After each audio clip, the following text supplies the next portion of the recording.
All right, so sometimes we get customers asking us, how far can I have my seat back?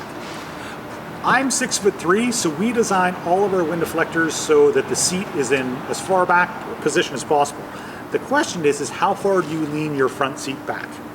So, again, when we do our seats, you don't want it to touch the rear, the wind deflector doesn't want to touch the rear seat, but you can have it all the way back and position fairly far back.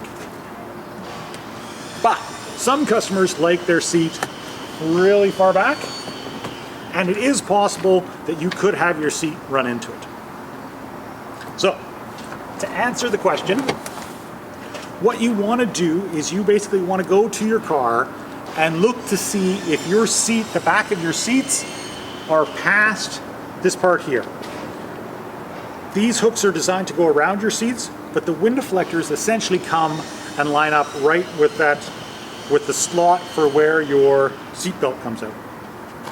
All right, so we're giving you the little red line to give you an idea on how far you can have your seats back. Again, what you're trying to do is line up. If you look at your seats in your car and the back of your seat here goes past the end of this slot, it's going to interfere with the wind deflector. So as you come along,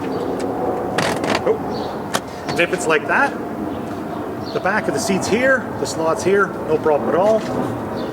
But if your seat starts to get past, it's going to run into the tape in this case, but it'll also run into the wind deflector. So if you are really tall, you are 6'4", 6'5", 6'6", and or you really like to lean your seat back, there may be an issue.